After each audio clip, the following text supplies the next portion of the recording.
Alors voici une petite vidéo pour vous présenter un dernier module Magento. C'est Magento qui permet d'avoir du versionning de pages et sauvegarde, versionning et indentation. Donc c'est surtout pour les pages CMS et blocs statiques de Magento. Donc on va d'abord voir comment ça se passait avant. Donc ça c'est Magento 1.7, c'est la partie content des pages CMS. Donc on voit que le code n'est pas coloré ni indenté, etc. C'est pas super lisible pour les développeurs, codeurs ou autres. Donc il y a bien sûr le WYSIWYG qui permet d'avoir des mises en page, mais bon. Allons voir maintenant comment ça se passe grâce au module. Donc voilà, là c'est toujours pareil, une 1.7.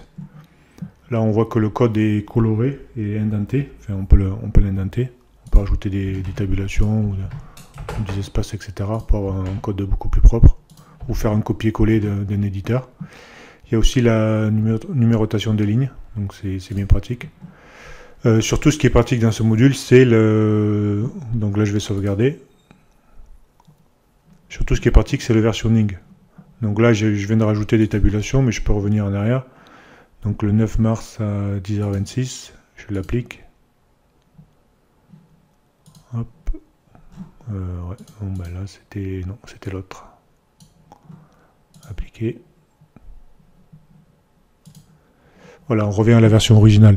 Donc on peut facilement revenir aux anciennes versions. Donc là, je peux revenir au 7 mars, c'est-à-dire la homepage basique. Voilà, titre homepage. Donc je vais mettre l'avant-dernière. Voilà, donc c'est pratique en cas d'erreur. Si vous vous trompez dans une page ou vous oubliez de fermer une div, etc., on peut revenir en arrière assez facilement. Il y a aussi un système de versionning beaucoup plus visuel. Donc si on clique ici, donc le pop-up il est là, hop, et là je vois je vois la page qui est appliquée et toutes les anciennes versions. J'ai aussi un mode preview.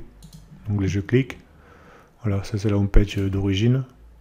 On peut voir les différents changements. Donc là je n'avais rien fait. Voilà, test du module versionning, etc. Et donc on peut charger rapidement ce qu'on veut. Donc voilà, là c'est chargé. Hop, voilà. Ensuite, le module permet aussi de sauvegarder les pages. Donc si je vais dans CMS page, donc là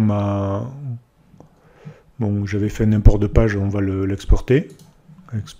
Je coche les pages à sauvegarder. Là j'ai un nouveau menu qui apparaît, export, submit, enregistrer. Donc je le mets là, enregistrer, voilà. Là j'ai sauvegardé ma page. Donc je vais rentrer dans la page, je vais réimporter une page, mais bon, avant de l'importer, je vais la supprimer. Parce qu'on ne peut pas importer une page qui existe déjà, donc c'est logique. Donc je la supprime. Je vais dans Système Configuration. Donc c'est ce module, Better Source CMS.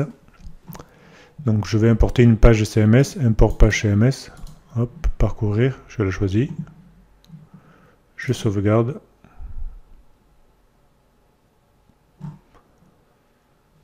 Voilà, là ça me dit que la page a été importée, donc je vais vérifier dans la page CMS, page, import page, voilà, elle est revenue. Hop, donc j'ai tout, j'ai le titre, l'URL key, etc., le content, bon là j'avais mis ça, etc. Donc ceci est aussi possible avec les pages CMS et les blocs statiques, pardon.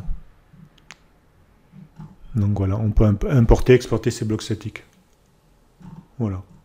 Voilà, c'est à peu près tout pour ce module. Donc je vous mets le lien sur le tuto. Et je vous dis à bientôt.